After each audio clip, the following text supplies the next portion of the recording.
வித்தியா படுகொலை குற்றவாளி சுவிஸ்குமாரின் மேன்முறையீட்டுக்கு நீதிமன்றம் வழங்கிய தீர்ப்பு. போதைப் பொருட்களுடன் சிக்கிய என்பிபி உறுப்பினரின் கணவர் நீதிமன்றம் அதிரடி உத்தரவு. இனி பேச்சுக்கு இடமில்லை, செயல் வடிவம்தான் பிரதமர் ஹரிணி திட்டவட்டம். ஹெரோயின் வைத்திருந்ததாக கைது செய்யப்பட்ட தேசிய மக்கள் சக்தி நகரசபை உறுப்பினரின் கணவர் தம்புத்தேகம நீதவான் நீதிமன்றத்தினால் பிறப்பிக்கப்பட்ட உத்தரவின்படி மேலதிக விசாரணைகளுக்காக நவம்பர் 12ஆம் தேதி வரை விளக்கமறியலில் வைக்கப்பட்டுள்ளார். சந்தேக நபரான பாடசாலை அதிபர் இன்று பிற்பகல் அனுராதபுரம் காவல்துறையினரால் நீதிமன்றத்தில் முற்படுத்தப்பட்டுள்ளார்.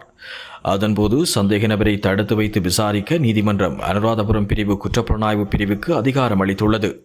சந்தேக நபரின் மனைவி நகரசபை உறுப்பினர் டிஸ்னா நிரஞ்சலா பெரிய அளவிலான போதைப்பொருள் கடத்தல்காரரும் குற்றவாளியுமான கொஸ்கொட சுஜியின் உறவினர் என்பதையும் காவல்துறையினர் வெளிப்படுத்தினர்.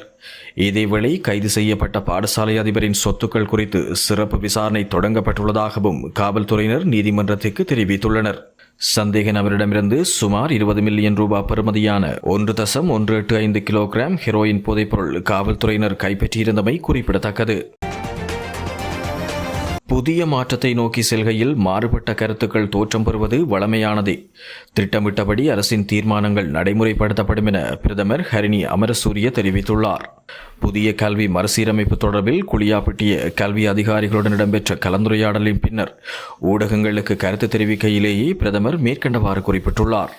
இது பற்றி தொடர்ந்தும் கருத்து வெளியிட்ட அவர், புதிய கல்வி திட்டம் தொடர்பில் தொழிற்சங்கங்களுடன் பல சுற்று பேச்சுக்களை நடாத்திவிட்டோம். தொடர்ந்தும் பேசிக் கொண்டிருக்க முடியாது. புதிய மாற்றத்தை நோக்கி செல்கையில் மாறுபட்ட கருத்துக்கள் தோற்றம் பெறுவது ஒன்றும் ஆச்சரியமல்ல.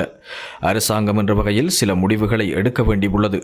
புதிய தொழில்துறையை விரிவாக்கும் வகையில் கல்விக் கொள்கை மறுசீரமைக்கப்பட வேண்டும். நாட்டில் வேலையின்மை பிரச்சினைக்கு கல்விக் கொள்கை ஒரு காரணியாக உள்ளது. இதற்கு தீர்வாகவே புதிய கல்வி மறுசீரமைப்பை அறிமுகப்படுத்த தீர்மானித்துள்ளோம். எனவே தொடர்ந்தும் பேசிக் கொண்டிருக்க முடியாது. தீர்மானங்களை செயற்படுத்த வேண்டும். பாடசாலை நேரங்களை நீடிப்பது தொடர்பில் பாடசாலை அதிபர்களுக்கு அறிவுறுத்தப்பட்டு கல்வி அமைச்சினால் சுற்றறிக்கை வெளியிடப்பட்டுள்ளது. புதிய கல்வி மறுசீரமைப்பு அடுத்த ஆண்டு முதல் நடைமுறைப்படுத்தப்படும். தரம் 1 முதல் 6 வரையான வகுப்புகளுக்கு புதிய பாடத்திட்டங்கள் அச்சிடும் பணிகள் இம்மாதம் இறுதியில் நிறைவடையும் எனவும் தெரிவித்துள்ளார். 2015ஆம் ஆண்டு பெரும் பரபரப்பை ஏற்படுத்திய யாழ்ப்பாணத்தில் பாடசாலை மாணவி சிவலோகநாதன் வித்யா கடத்தப்பட்டு கொலை செய்யப்பட்ட வழக்கில் மரண தண்டனை விதிக்கப்பட்ட பிரதிவாதிகள் தாக்கல் செய்த மேன்முறையீட்டு மனுவின் விசாரணை இன்று நிறைவடைந்துள்ளது. தொடர்புடைய குற்றச்சாட்டுகளுக்காக குற்றவாளி என நிரூபிக்கப்பட்டு மரண தண்டனை விதிக்கப்பட்ட சுவிஸ்குமார் உள்ளிட்ட பிரதிவாதிகள் தாக்கல் செய்த மேன்முறையீட்டு மனுவின் விசாரணை முடிவடைந்துள்ளது. அதன்படி மனுவின் விசாரணை தொடர்பான தீர்ப்பை உயர்நீதிமன்றம் ஒத்திவைப்பு செய்துள்ளது.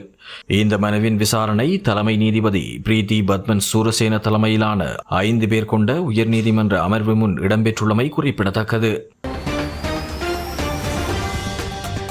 வித்தியா படுகொலை குற்றவாளி சுவிஸ்குமாரின் மேன்முறையீட்டுக்கு நீதிமன்றம் வழங்கிய தீர்ப்பு.